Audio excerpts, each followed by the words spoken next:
Cyber hygiene is a set of practices that is very similar to using, say, personal hygiene. With personal hygiene, you do things every day in order to maintain your health and to be free of viruses and disease, such as, for example, washing your face, washing your hands, having a regular shower, brushing your teeth. All of these things are just mundane things that you do on a day-to-day basis. Cyber hygiene is very similar. There is a set of practices that you would do within an IT environment that are not sexy, they're not flashy, but you need to do them regularly and you need to do them often in order to maintain the health of the system.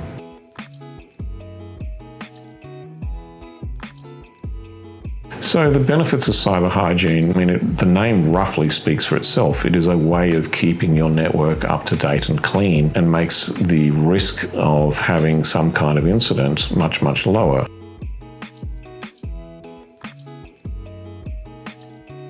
So one of the main challenges of cyber hygiene is that it is not the latest and greatest and sexy tool or anything else that you can be doing on your network or on your IT systems.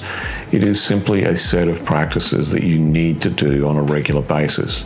And examples of this are things like, for example, patching Windows, if you're using a Windows system, keeping your applications up to date on a network, making sure all the firmware is kept up to date, and you're tracking all the notifications that come from vendors to make sure that you do the necessary things that keep your system secure.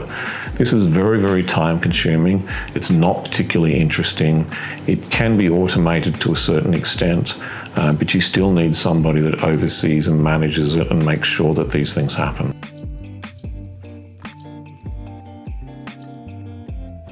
So some best practices for cyber hygiene are things that I've literally sort of just mentioned a minute ago. So these are things like ensuring, for example, that your systems are kept up to date. As a good example here, currently, for example, Microsoft does their Patch Tuesday every month. This is a practice that will probably change in the near future. Microsoft has said they're planning to change this. But as soon as these patches come out, ideally you need to ensure that they're installed and they're updated and tested and make sure that everything still works. But it's not just the Microsoft ones, it's also third-party ones.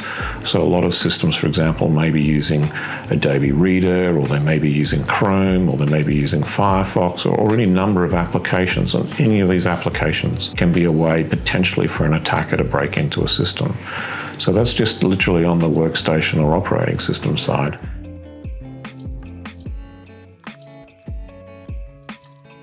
You then also have to have a look at your network. So for example, firewalls, the firmware needs to be kept up to date.